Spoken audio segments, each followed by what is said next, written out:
Sometimes it's not about the money, but rather the process of managing the money. I hope all of you are doing really well, and a very good morning, good afternoon, or let's say good night. Whenever you're going to watch this video, I hope it's going to really help you to learn whatever you are expected to be learning of. So today's topic is going to be really interesting, and it's one of the complicated topics. I don't want to call it as very complicated topic, but I would really say it's a very important topic for all of us to understand. So why is it so important? Because all of us are running this rat race in life so that we can all study and get a job and we can start earning money. So why am I calling it a rat race? Because every time we are getting educated, we all want to get a job so that we can earn money, or let's say we want to do a business so that we can earn money. So what is it at the end of the day? The end product or the end task is we all want to earn money. So what are they saying? Sometimes it's not about the money, but rather the process of managing. So even if you are earning 100 rupees, how are you managing that 100 rupees? How much are you saving? If you're earning 1 lakh rupees, how much are you saving? So I just want to give you an example before we could start off the chapter. The name of the chapter is called Financial Management. So this chapter is a very important chapter. I have included the blueprint for you as well. Now, what is the example I want to give you in this particular chapter? Let's say you are a person who's earning an income salary of, let's say, 25,000, but you are saving 20,000 and 5,000 is what you are spending.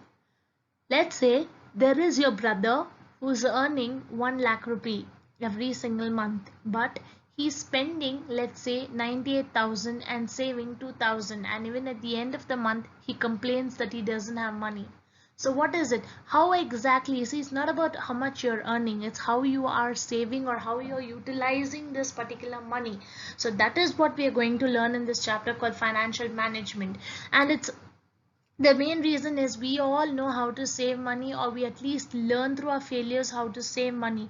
So in this chapter we are not talking about individuals, but we are going to talk about organizations, how the organization is going to save money or invest money, or how they're going to pay off to their shareholders. So that is what you will be learning in this chapter, and it's a very, very important chapter. So again, down to the let's come down, or let's discuss about the mind map of the chapter. The entire chapter is there, just there in front of you in the form of a mind map. So this is what you will be learning, and concentrate on the marks in this chapter, because this is a chapter which has a lot of weightage. After staffing and directing, if you see financial management, financial markets, these two topics or these two chapters are really little complicated, needs your head to understand. But I'm not saying it's too complicated that you cannot understand it. That's not what I'm saying.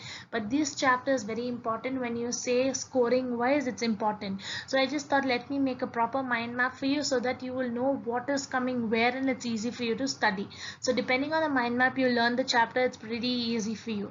Now in this chapter, what are you going to learn? You're going to be learning the introduction. You're going to be learning the meaning of business finance for a one marker. So the main important topics is, everywhere you will have what are the factors affecting. That's what the question which will come everywhere.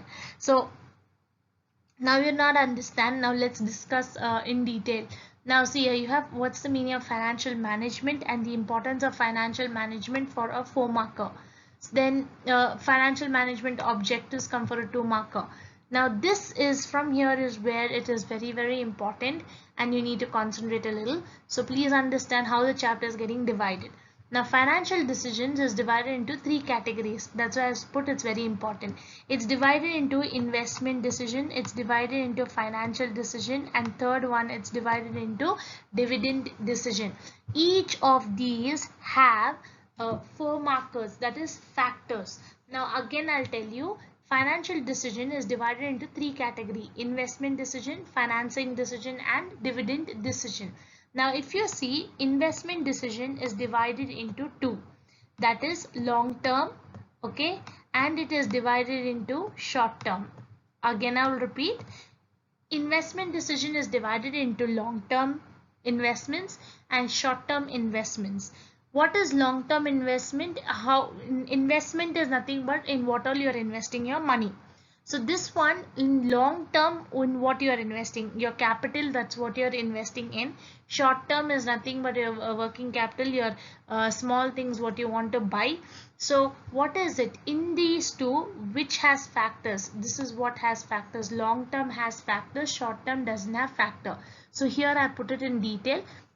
See here, investment decision is divided into long term and short term, and factors affecting the capital budgeting. Now long term is also called as capital budgeting, so that would come for a 4 marker. Now going down to financing decision. Financing decision is not divided into too much of a thing. It's only divided into debt and equity. Okay, again I will divide it here itself for you so that it's easy for you to understand. Okay, so financing decision is divided into debt and it's divided into equity. Now here financing decision again has factors which is affecting the financial decisions. Okay, again which will come for a 4 marker. Then the next one is dividend decision. That again would come for a 4 marker. Dividend decision refers to profits. So if you actually see, there is nothing much that would it's not divided into anything or as such, but it directly has the factors affecting dividend decision. So these three put together is 4 marker. Again here the importance of FM is a 4 marker. Now this topic is a very important topic, usually comes in your final exams. I have observed quite a lot of time it has been asked, even the 2 mark has been asked. So they'll ask you what is the meaning of financial planning, state any 2 objectives of financial planning and importance of financial planning. It's very easy. Please ensure to learn these topics. You're nowhere quitting without learning these topics. The next one is they ask you in this, what is the meaning of financial leverage for a 2 marker. Meaning of capital structure again comes for a 2 marker, but the factors affecting the source of capital structure can come for a 4 marker or an 8 marker. These are new topics which have been included let's say last year in your textbook. So this topic is again important because the factors are there, so which you need to learn. The next one is fixed capital and working capital. These two have been repeated, let's say at least in 15 papers by now in which I'm checking. It has been repeated continuously. Either it comes for a 4 marker or either comes for a 8 marker. So either wise you have to learn the factors affecting the requirements of fixed capital, factors affecting the requirements of working capital. So what are we going to be learning today? Today we'll be learning introduction, we'll be learning meaning, we'll be learning the importance, then we will learn the objectives, and we learn under financial decision we'll be learning the investment decision. It looks more but it is less. Now let's go into the meaning of business finance. Business you've already known. It's an economic activity which helps in the production and sale of goods and services with the motive of earning money. So what is it? Money is required for you to carry out a business activity. Without money you cannot do anything. So that's the reason they are telling you money is very important for you to handle a business. So what are they saying? Money required for carrying out business activity is called as business finance. Now what are they saying? Let it be any business, whether it's a big business, small business, or let it be any business. Even if you want to expand your business, even if you want to buy something, you need finance. Without finance you cannot. So you need assets also. What are assets? Assets are intangible. It can be tangible, it can be intangible, like your patent rights, your trademarks, all these things. Or it can be land, building, whatever it is, you need money for to run your business, to carry out your particular activities. So this would again come for a 1 marker. I'm marking it here as a 1 marker. Please ensure you're making note of it and underlining the points. What is the meaning of financial management? Okay, now all of you know finance refers to money, but management refers to how well you are managing your money. That is nothing but it is concerned with optimal procurement. Procurement means how you are using your money, how really well you are managing your money, you're saving your money, for what are the things that you're spending your money. So what is it? How well are optimum procurement as well as usage. Optimum procurement refers to saving, okay? Saving, or how you're using your money. Then and usage of money, for what all you're spending your money. is in terms of the cost and the associated risk. That's nothing but for what all you're spending, how much you're spending, that's your cost. And the risk factor, because probably there's a loss, how much money are you spending? Probably there's a fire, how much money are you spending on it? So what are they saying? Everything needs money for them to let's say needs money to be spent. So how are you really managing is the money is what is called as financial management. Now coming down to the importance of financial management, the role of financial management cannot be overemphasized, because every business, every healthy business organization also needs money, and they all track their in financial investments in the form of preparing balance sheets, by balance sheets, profit and loss account and all, because they know the financial position of the business, whether the business is earning a loss, whether the business is earning a profit. How are they able to judge it, how much the business, how well the business is doing? Well, because of the balance sheets and the profits and loss accounts, what they are let's say they are doing, so that they know how well the business is doing. The next one is the importance. Okay, these are the points. You have like 6 points, so don't go into detail, learn the points and explain it in your own words. That's more than enough. So the first one is the size of the composition of fixed assets of the business. Fixed assets are what? Immovable assets. You cannot move these assets, and they are fixed. The money is fixed in those assets for a long period of time. Example, land, building, machinery. All these, if you buy it, it's fixed for a long period of time, you cannot move it. Okay, yeah, machinery you can move. I'm talking about huge machineries. Okay, so the size of the composition of fixed assets of the business. Example, a capital budgeting decision to invest a sum of 100 crores in a fixed asset would raise the size of fixed asset block by this amount. So what are they saying? When you know, if you have money in your hand, if you're an organization, you definitely have to spend money to buy your fixed assets. Without buying your fixed assets, the business cannot run. So it's very important that you have to buy your fixed assets.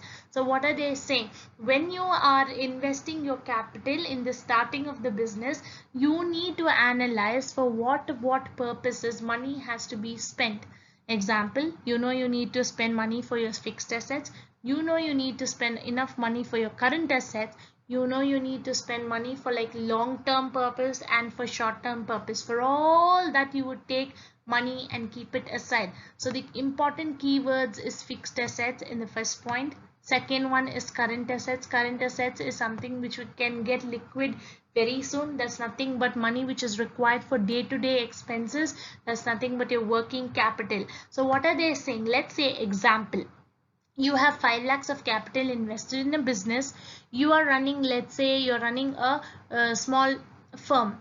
Now for this small firm that you're running, 3 lakhs you spend to buy machinery, land, building, whatever. I'm just giving you a rough example. Don't go in detail to find out 3 lakhs who can buy a land. Okay, now the remaining let's say 2 lakhs that you have, you will keep aside for your day-to-day expenses. Let's say for tea, coffee, let's say for newspaper, magazines, for advertising, for all this. This is what is called your current assets. You need to spend money for all this.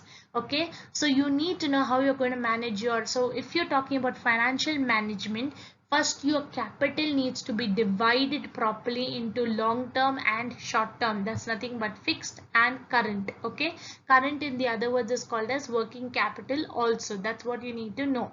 Then what are they talking about? In what are the things that you're going to invest long term and short term? Okay, long term can be, I'm going to take premiums, LIC premiums. I'm going to invest in, let's say, other companies. I'm going to, let's say, short term, I'm going to, let's say, I'm going to invest in a treasury bill, or I'm going to invest in other small activities. So how exactly, where exactly are you spending money? How exactly are you earning money? That is very important for the organization to understand. So keeping these keywords, learn your explanation is more than enough. Now the next one is breakup of long-term financing into debt and equity. So what are they telling you? If you are investing this 3 lakh into a long-term project, okay, this long-term means the capital of 5 lakh is divided into 3 lakh of long-term. That is for what? I'm going to, let's say, buy a land, buy a building. Then let's say I'm going to, let's say yeah, buy land, buy a building. Then I have extra money which I would invest it, and I still want money, so I'm going to raise the money from my shareholders. Now for my shareholders, definitely I need to pay them some percentage of profit or interest. So what are they saying? Breakup of long-term financing into debt and equity. You need to know when you are going to spend money on your shareholders and your dividends and all that, you need to know whether you are able to raise enough money, or later you should not end up into getting into a big loss. So what are they saying? When you're going to invest in long term, you need to know the breakup, whether you're able to pay these debtors, pay your equity shareholders. So the fifth one is all items in the profit and loss account, example your interest expenses. So what are they saying? All your expenses, okay, should not go higher than what you are earning. If your expenses is going to go, like example, let's say I'm earning 50,000 but my spending is, let's say, 1 lakh. What would happen? That 50,000 salary is not enough. So what are they saying? Even in the organization, when the organization is earning profit, the organization should ensure that the expenses is lesser than the profit that they are earning. Only then they can save enough amount of money. Okay, so these are your interest and your expenses. Again, I'm telling you, learn the points, self-explain it in your own words, keeping the explanation. I'm telling you, that's more than enough. The next one is the objectives of financial management. Now there are only two important objectives which will come for a 2-marker. Please understand. First one is profit maximization. Second one is wealth maximization. Any business, let's talk about joint stock companies, MNC companies. They would have asked the shareholders to invest money. There are a lot of preference shareholders and equity shareholders. Now other thing is, the organization is earning enough amount of profit every single year, so their main concentration is to maximize their profit, to save enough of money, okay, for long-term profitability as well as short-term profitability. Why? Because today tomorrow if they're incurring their loss, they could take this money and they could still ensure that they are able to offset their losses. The second objective of any financial organization is to maximize the wealth of the shareholders. Only if the shareholders are kept happy, only then the shareholders would stay with the organization. If the shareholders are not giving enough amount of money to the shareholders, that the shareholders will not be interested to let's say hold your company shares or take the decisions in the welfare of the organization. So these are the only two important things. You just need to know profit maximization and wealth maximization. Okay, that and objectives of financial management is for a 2-marker. Now coming to financial decision, here is where the topic gets split. Okay, now what is this financial decision? You are going to decide in what to invest money, where to invest money, in where you are spending your money. All this is what you're going to see in your financial decision. You're deciding how or what is the best investment, what is the best alternative where you can actually save your money, invest your money. Okay, so like that we have three. The first one is investment decision, the second one is financing decision, and the third one is dividend decision. Like I was telling you, investment decision is divided into two, that is long term and short term. I told you long term, in other words, is called as capital budgeting. This is where you have the factors of capital budgeting. Now let's say financing decisions, here again you have debt and equity. Equity is nothing but your shareholders. Debt is nothing but for how you're going to repay your money from whomever you have borrowed. So here you don't have factors regarding this, but you just have factors regarding financial decision. The third one is dividend decision. How much of money you are saving and how much of money you're paying to your shareholders. Again, here you don't have factors related to shareholders or your profit, but you just have in general factors affecting dividend decision. So if you actually see, this is a 4-marker, then this is a 4-marker, then again this is a 4-marker. These three topics you need to learn it, very, very important. Now the first one is what we are going to be learning today, and it's pretty simple. Don't complicate yourself with these answers, only learn the points, so that with the points, if you know the points by heart, you can self-explanate the answers only with the important terminologies. Don't complicate yourself further. Now what is investment decision? You have, let's say, 10 lakhs. You want to know how to invest this 10 lakh, whether you're going to invest it in your capital or whether you're going to invest it in something else. That is what is called as the investment decision. So what is this investment decision? It's relating to how the firm's funds are invested in different assets. Okay, you have various kinds of assets like land, building, then you have more than that also. So you are going to check in what you're going to invest your money. So this long term investment decision is what is called as capital budgeting decision. The short term is called as working capital.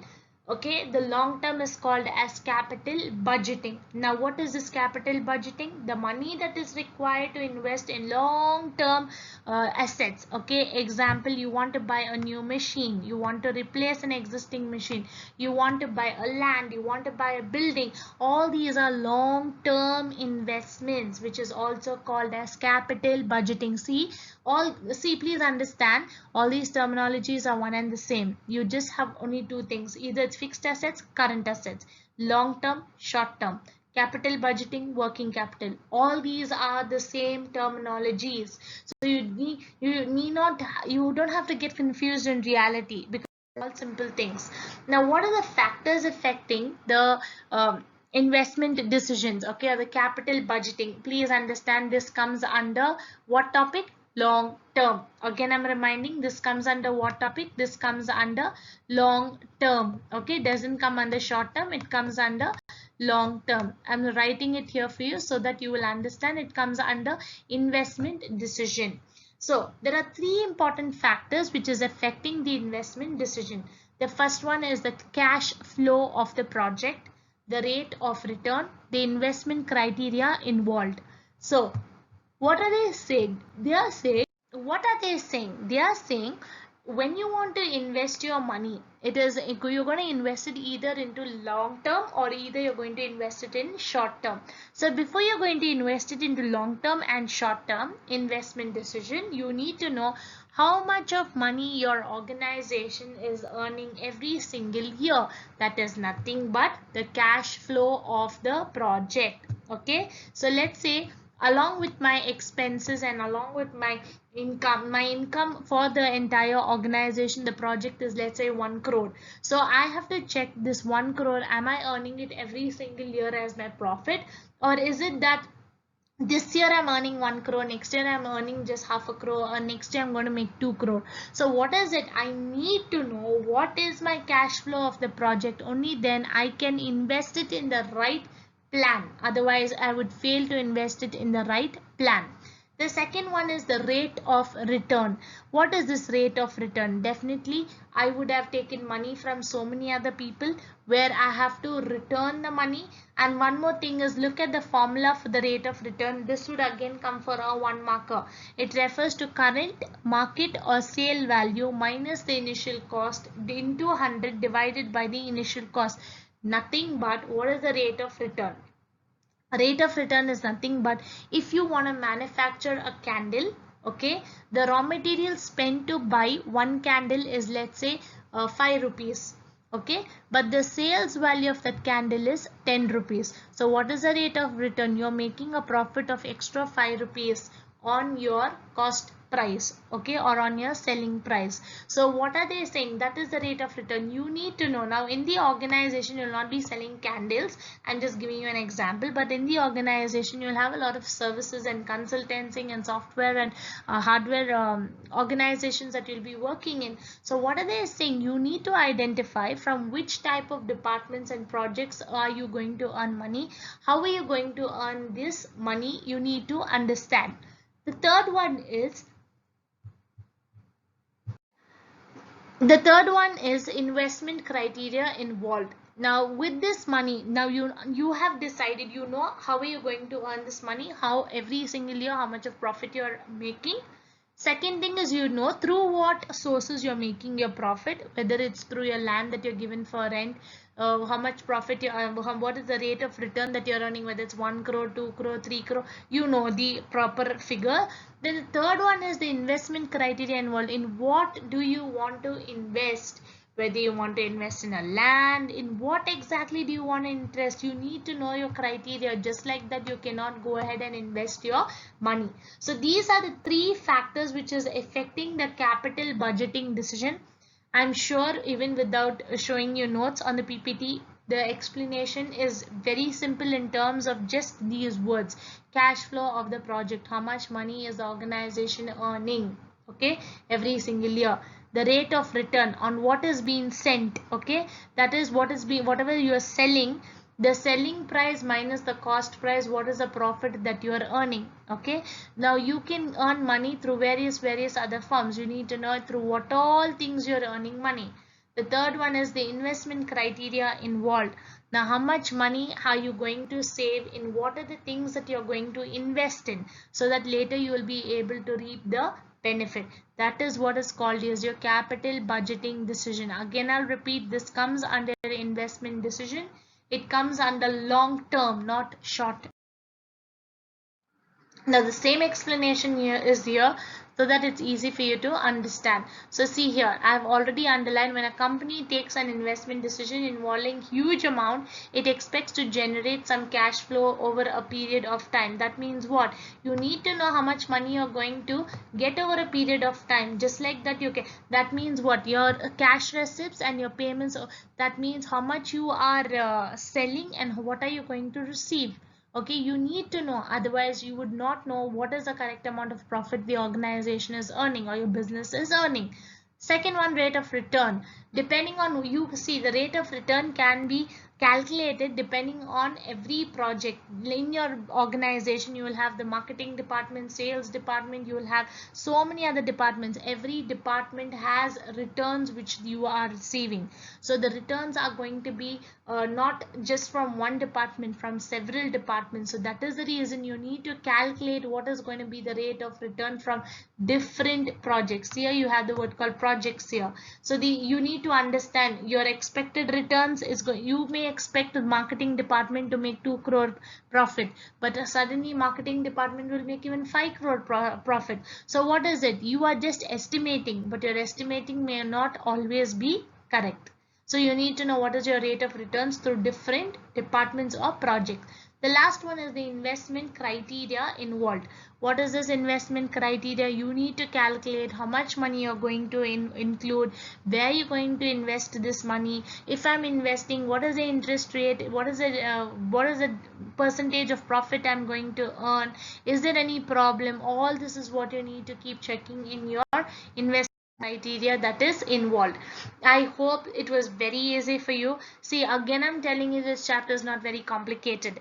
You just need to learn the points, and learn the points. When you learn the points, you'll see, keep thinking about the words itself. All the answers are self-explanatory. Make sure you make a note of this mind map somewhere so that it's going to be easy for you. Okay, so thank you. Please ensure that you are going to listen to the video again and again so that your doubts can get clarified. Make a note of these notes into a book so that you are underlining the important terminologies and not just listening to the lectures. So thank you so much. Stay happy. Any suggestions, any comments, please send a message in the comment box or just text me. I would be happy to help you again. So please subscribe and please like and please forward it to all those people who need help in learning. So thank you so much.